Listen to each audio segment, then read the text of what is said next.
രാജ്യത്ത് ഏകീകൃത civil code നിയമം പാസാക്കുന്ന ആദ്യ സംസ്ഥാനം ഉത്തരാഖണ്ഡാണ് അല്ലെ. ഈ മാസം ആദ്യമായിരുന്നു സംസ്ഥാനം ഇത്തരമൊരു നിയമം പാസാക്കി രംഗത്ത് വന്നത്.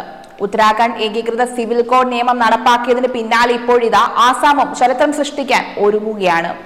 ഏക സിവിൽ കോഡിലേക്ക് നീങ്ങുക എന്നതാണ് ഈ നീക്കത്തിന് പിന്നിലെ ആസാമിന്റെ പ്രധാന ലക്ഷ്യവും.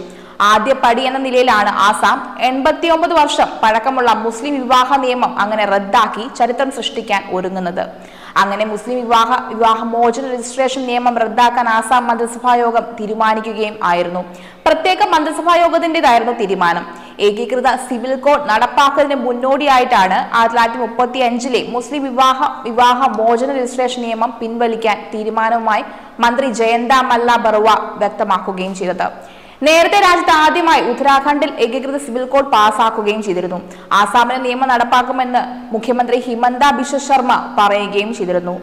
നിയമം അനുസരിച്ച് മുസ്ലിം വിവാഹങ്ങളും വിവാഹമോചനങ്ങളും നിയമപ്രകാരം സംസ്ഥാനത്ത് രജിസ്റ്റർ ചെയ്യാൻ സാധിക്കുകയുമില്ല. പകരം ഇവ സ്പെഷ്യൽ മാരേജ് ആക്ടിന്റെ പരിധിയിലായിരിക്കും വരിക. ഇത് രജിസ്റ്റർ ചെയ്യപ്പെടുകയും ചെയ്യുക. എന്തായാലും ബഹുഭാരതം തടയുന്നതിനുള്ള നിയമനിർമ്മാണം ഉടനെന്നും സർക്കാർ അറിയിക്കുകയും ചെയ്തിട്ടുണ്ട്. മുസ്ലിം വിവാഹമോചനങ്ങളും രജിസ്റ്റർ ചെയ്യാനുള്ള അധികാരം ജില്ലാ കമ്മീഷണർക്കും ജില്ലാ രജിസ്ട്രാർക്കും ഏറ്റെടുക്കണമെന്നും മന്ത്രി വ്യക്തമാക്കുകയും ചെയ്തിട്ടുണ്ട്. 1935 നിയമപ്രകാരം സംസ്ഥാനത്ത് 94 മുസ്ലിം രജിസ്ട്രാർമാർ ഇപ്പോഴും പ്രവർത്തിക്കുന്നുണ്ട്. ഇവർക്ക് ഒറ്റത്തവണ നഷ്ടപരിഹാരമായി 2 ലക്ഷം രൂപ നൽകാനും അങ്ങനെ മന്ത്രിസഭ തീരുമാനമാകുകയും ചെയ്തു. ഈ സുപ്രധാന തീരുമാനത്തിലൂടെ ശൈശവ വിവാഹം തടയുന്നതിനുള്ള സുപ്രധാന മുന്നേറ്റമാണ് ഉണ്ടായിരിക്കുന്നത്. ആസാം നിയമസഭയിൽ ബിൽ ഉടൻ അവതരിപ്പിക്കാമെന്നാണ് സൂചന ലഭിക്കുന്നത്. ഈ മാസം 28-നാണ് നിയമസഭാ സമ്മേളനം അവസാനിക്കുന്നത്.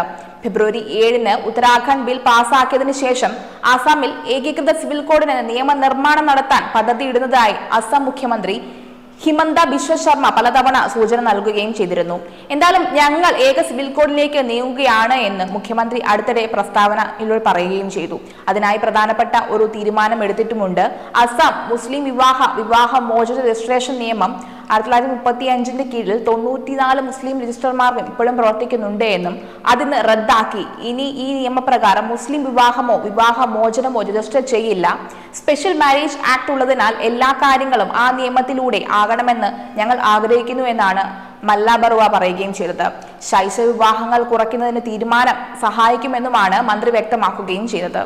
2011 സെൻസസ് പ്രകാരം ആസാം ജനസംഖ്യയിൽ 34% മുസ്ലിം മതവിശ്വാസികൾ ഉള്ളത്. അതിൽ 23/2/2024 ആസാം മന്ത്രിസഭ കാലപ്പഴക്കമുള്ള ആസാം മുസ്ലിം വിവാഹം അല്ലെങ്കിൽ വിവാഹമോചന രജിസ്ട്രേഷൻ നിയമം റദ്ദാക്കാനുള്ള സുപ്രധാന തീരുമാനം അങ്ങനെ എടുക്കുകയുമായിരുന്നു.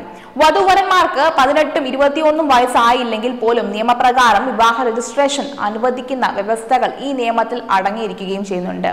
ആസാമിൽ ശൈശവ വിവാഹം നിരോധിക്കുന്നതിനുള്ള മറ്റൊരു സുപ്രധാന ചുവടുവയ്പ്പാണ് ഈ നീക്കമെന്നാണ് മന്ത്രിസഭാ യോഗത്തിന് ശേഷം മുഖ്യമന്ത്രി ഹിമന്ത ബിശ്വ ശർമ്മ എക്സിൽ കുറിച്ചുകൊണ്ട് പറഞ്ഞത്.